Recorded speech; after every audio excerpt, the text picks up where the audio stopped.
प्यारी भूतनी। Hello India, hello India. बड़ों को ढेर सारा प्रणाम, छोटों को ढेर सारा प्यार और मेरे सारे सब्सक्राइबर कैसे हैं आप सबको ढेर सारा Ram Ram. Welcome back to my YouTube channel Simi की डायरी ऑफिशियल में आप लोग का ढेर सारा स्वागत है।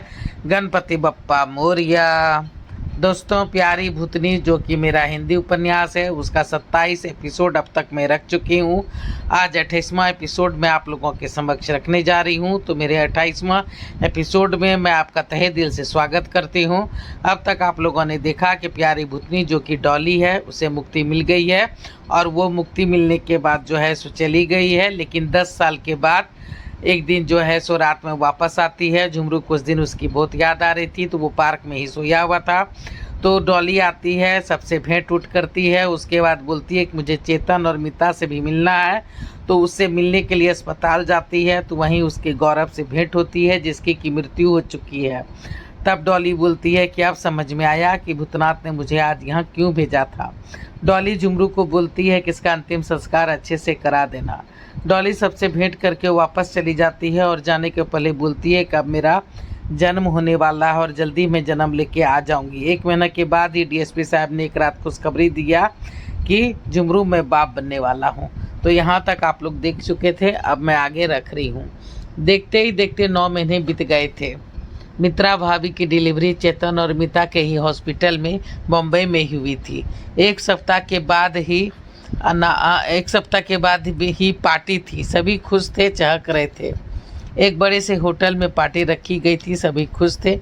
बच्चों का क्या नाम रखा है अभी सोचा नहीं। तभी मित्रा भाभी बोल उठी, झुमरू जी भाभी, अरे तुमने तो इसे गोद में लिया ही नहीं जी। जैसे ही झुमरू ने बच्ची को गोद में लिया उसने आंख मार दी। डॉली डॉली डॉली डॉली कहाँ है? झुमरू चुप हो गया, पर उसने राहत की सांस ली। तो ये डीएसपी साहब की बेटी बनकर आ गई है, चलो अच्छा है। देखते ही देखते 22 साल और बीत चुके थे। अजय विजय पढ़ लिख कर बड़े बड़े पोस्ट पर जॉब कर रहा था। अब झुमरू और रमा भी फ्लैट में रह रहे थे और उसे इंतज़ार था उस दिन का जब उसके बेटों की शादी होगी और उसके पोते पोतियाँ होंगे। और जब उसके पोते पोतियाँ होंगे तो उसे वो एक बार उस पार्क में ज़रूर ले जाएगा और उस बेंच के पास ज़रूर ले जाएगा उसे घुमाने के लिए। अरे अंधेरे में क्यों बैठे हो, क्या सोच रहे हैं आप? अरे कुछ नहीं, बस ऐसे ही थोड़े अतीत के पन्ने उलट रहा था। रमा हंस पड़ी। कब आप अतीत के पन्ने नहीं उलटते हैं? दोनों हंस पड़े। तभी फ़ोन बज उठा। हेलो हेलो झुमरू, कैसे हो? हाँ सर ठीक हूँ, आप सुनाइए। हाँ, मेरी तो रिटायरमेंट के बाद अपने शहर दिल्ली में अच्छी से कट रही है। कभी आओ ना तुम लोग घूमने के लिए। जी सर, देखता हूँ। मिता और चेतन से मुलाकात तो होती है ना? जी सर, छुट्टी के दिन आते हैं दोनों। हाँ, और दोनों बच्चों को भी देखे मुझे साल भर से ऊपर हो गए। उसके जुड़वा बेटा केतन और रमन पूरे 16 साल के हो गए हैं। बेचारे बोर्डिंग में रहने को मजबूर हैं, क्या करे कोई। दोनों माँ बाप डॉक्टर जो है देखभाल जो नहीं कर सकते। माँ भी तो अब नहीं रही झुमरू, हमारी भी उम्र हो चुकी है। हाँ सर, वो तो है वो तो है सर। आपकी बिटिया कांक्षा कैसी है? हाँ, वो भी मेरी तरह आईएएस कंप्लीट कर गई है, अब इंटरव्यू बाकी है, निकाल ही लेगी। देखो अब कहाँ पोस्टिंग होती है। और मित्रा भाभी ठीक है? हाँ जुबरू, सब ठीक है, रखता हूँ जी। तो डॉली को एक अच्छी नौकरी मिल गई, शायद डीसी यानी कमिश्नर बनेगी। अच्छा है, देश की सेवा हो जाएगी। क्या सोच रहे हो? चलो खाना लगा दिया है। हाँ आता हूँ। पता नहीं डॉली ने आकांक्षा के रूप में जन्म लिया था या नहीं, पर झुमरू के गोद में आने पर उसने कंखी मारी थी। इसलिए झुमरू यही सोचता था कि आकांक्षा ही डॉली का फिर से जन्म है। अब ये सच था या नहीं पता नहीं। प्यारी भूतनी फिर से एक नए शरीर को धारण कर दुश्मनों की छुट्टी करने को तैयार थी।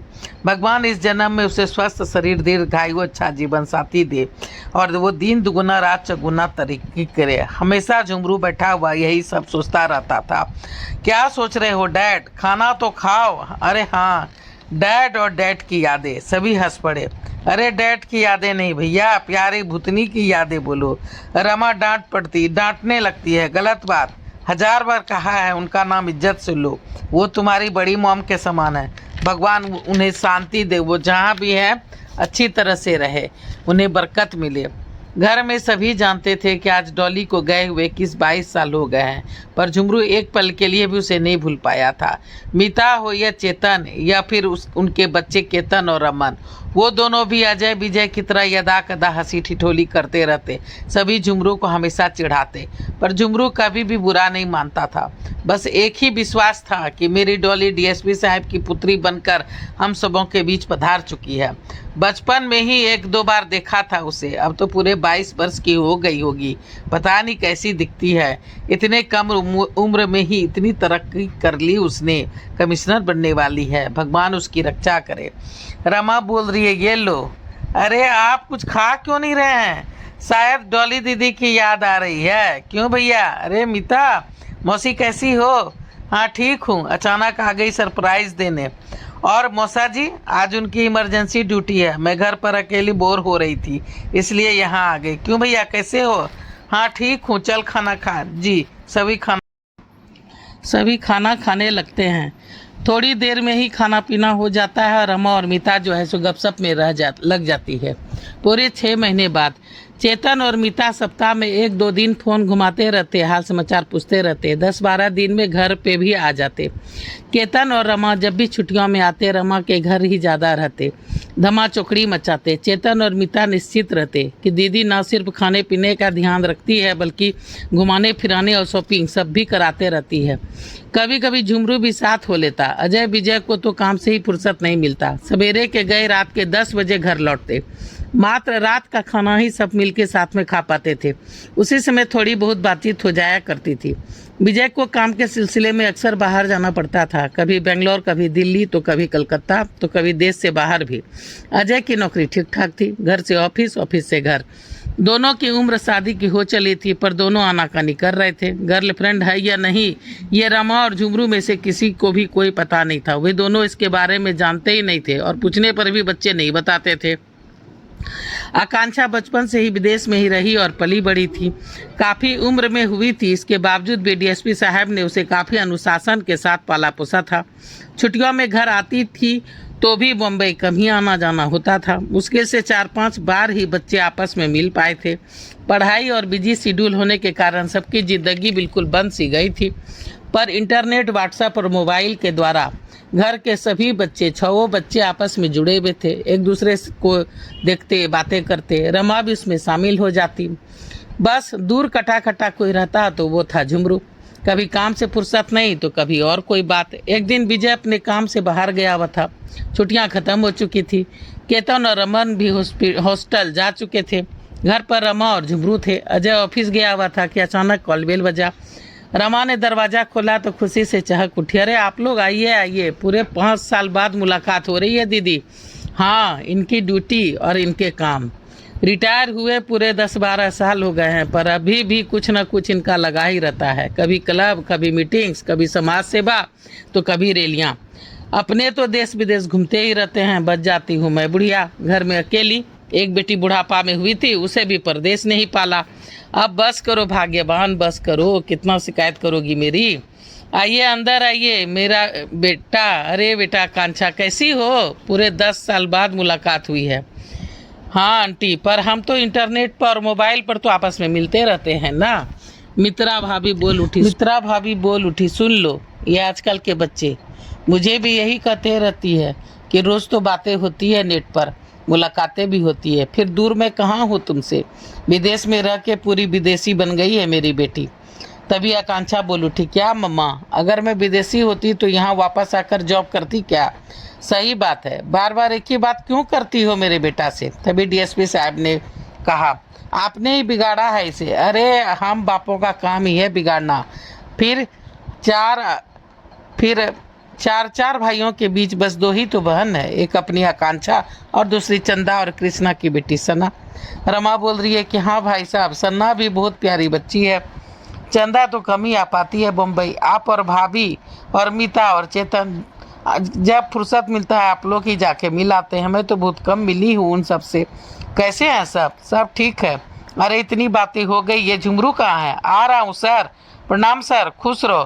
प्रणाम भाभी, ये आपकी बिटिया आकांक्षा है? हाँ नमस्ते अंकल। हाँ खुश रहो। चलो सभी बैठ के बात करते हैं। तीनों अब ये तभी से रमा बोल रही है कि अब ये दोनों अपनी बातें करेंगे, चलो हम लोग तीनों दूसरे रूम में चलते हैं। मित्रा और आकांक्षा हंस पड़ी। तीनों दूसरे कमरे में आ गई थी। सभी फ्रेश होकर के नहा धो करके खाना खाकर आराम करने लगे थे। रात में अजय के आने के बाद ही रात का खाना सबने बाहर ही खाया था। पूरे 10 दिन खूब धमाचौकड़ी मची रही। मित्रा भाभी और डीएसपी साहब 7 दिन रमा के साथ और मात्र 3 दिन मीता और चेतन के घर में रहे थे। वो भी चेतन और मीता के छुट्टी लेने के बाद। तो चलिए दोस्तों, प्यारी भूतनी का 28वां एपिसोड मैं यहीं पे समाप्त करती हूँ। पहली बार चैनल पे आए हैं तो मुझे सपोर्ट कीजिए, सब्सक्राइब कीजिए, लाइक कीजिए, कमेंट्स कीजिए, बेल बटन दबाइए, ताकि जब जब मैं वीडियो डालूंगी तो आप लोग को नोटिफिकेशन मिलेंगे। अब मैं अपनी वाणी को यहीं पे विराम देना चाहती हूँ। जय भोलेनाथ, हर हर महादेव। और आप लोग का ढेर सारा थैंक्स दोस्तों, मेरा वीडियो को देखने के लिए ढेर सारा thanks. Thank you very much.